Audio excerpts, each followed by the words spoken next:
I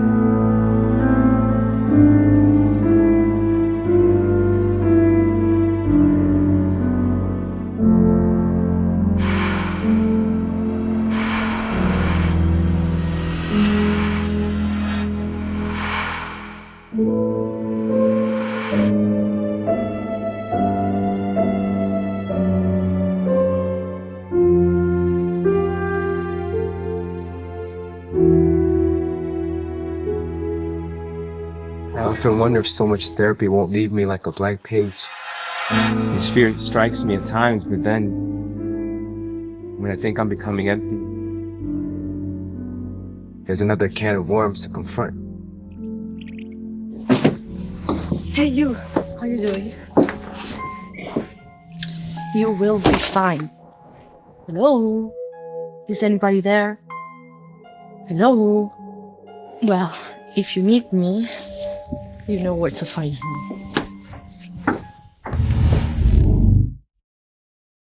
Just today, I remembered when I was a child, when Mommy finished putting on her lipstick. She would spin around like a diva facing the mirror and went.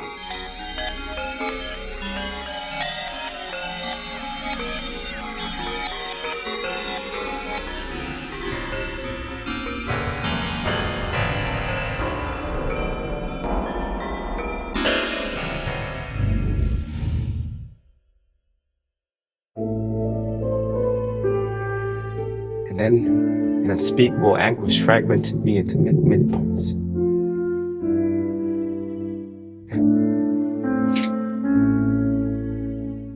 Children love to play being invisible.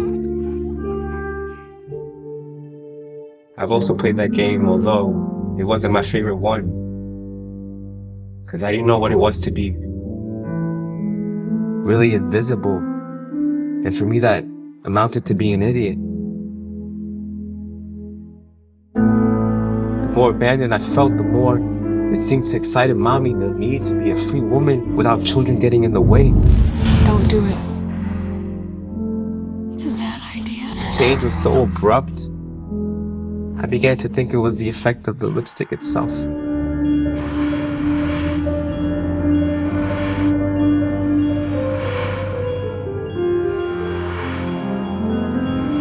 Is this why nowadays I put on lipstick and feel like a diva?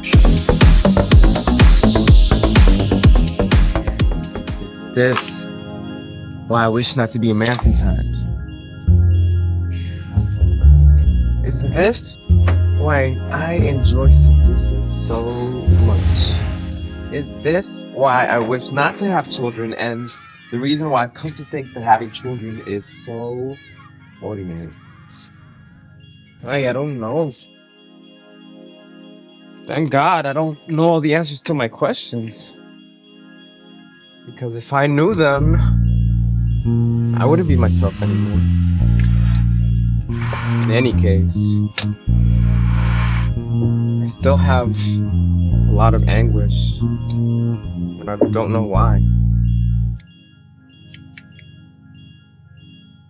I've turned to therapy to help me solve this sorrow, this grief, these fears that have always plagued me.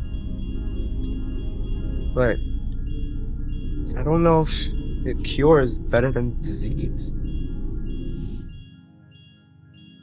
Perhaps until today, the only antidote I know against is anxiety, to feel like a diva, or to be one, to have my mother's power over others, even though that power only got her to a madhouse.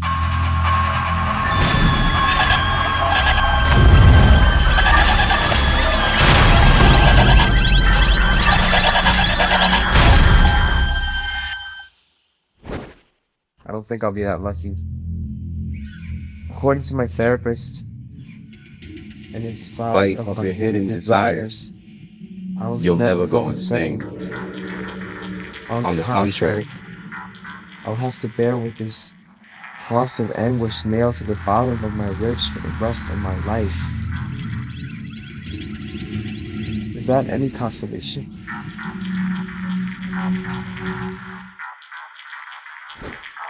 Although I must confess that the only reason I wished to be crazy was by pure ignorance. I thought crazy people didn't suffer because they live in another reality. Well, it seems that their reality may be worse than ours. Also, I think it was because since childhood I used to envy the fact that in my family everyone protects them, cares for them. And I would have loved that. Someone that would care for me.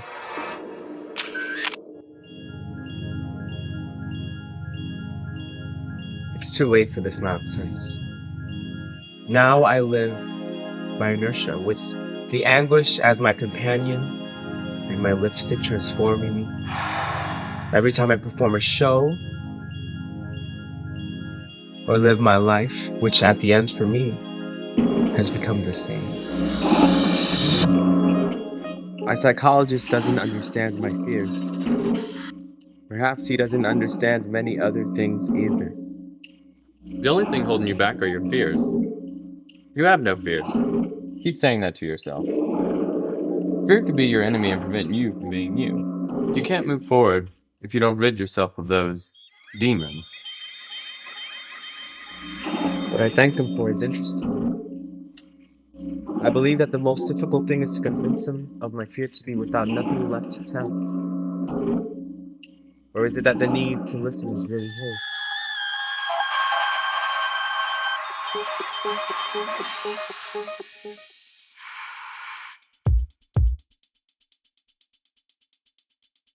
These ambivalences are some of the reasons why I'm a man broken into so many parts.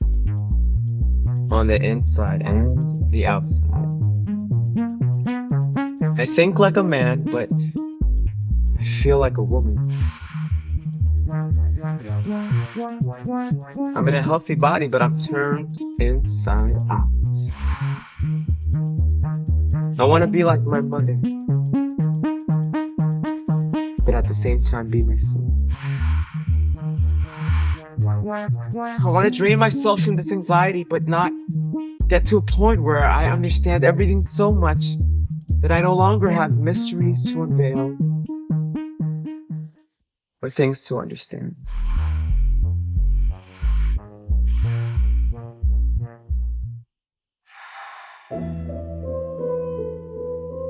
I fear the wool from my eyes will fall, and the only thing will be admitting